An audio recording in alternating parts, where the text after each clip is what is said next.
తద్విరుద్ధంగా ప్రవర్తిస్తామని లేదా మా పార్టీ క్యాడర్నందరినీ కూడా గుమికూడమని అధికారికంగానో గ్రూపుల ద్వారానో మౌఖికంగానో చెప్పటం కానీ ఎక్కడా చెయ్యల.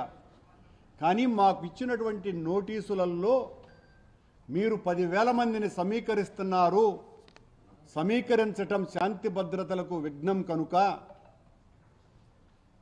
ఎట్టి పరిస్థితుల్లోనూ మిమ్మల్ని కట్టడి చేస్తున్నాము. ర్యాలీలు, బహిరంగ సమావేశాలు మీకు భయం కాబట్టి మీరు నిషేధించుకోండి. కానీ స్వామివారి దర్శనానికి ఒక పూర్వ ముఖ్యమంత్రి వస్తూ ఉంటే, స్వామివారి పట్ల అనన్య భక్తి విశ్వాసాలు కలిగినటువంటి ఒక పూర్వ ముఖ్యమంత్రి స్వామివారి పట్ల భక్తిని చాటుకోవటానికి వస్తూ ఉంటే భయపడిపోయినటువంటి ప్రభుత్వం చేస్తున్నటువంటి నిర్వాకం ఇది. హైందవ సంఘాన్ని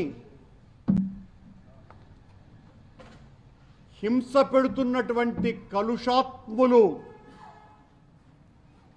కళంకితులు ఈ రోజున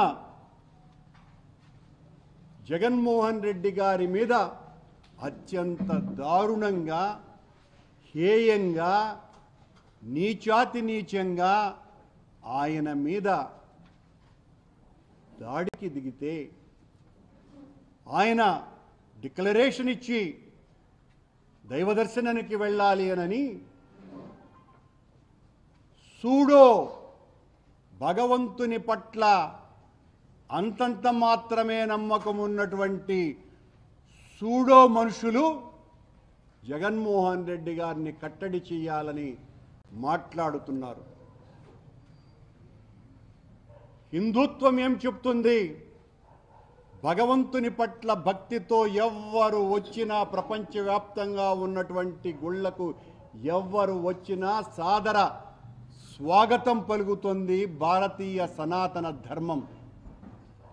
ఆ ధర్మానికి విరుద్ధంగా ప్రవర్తించ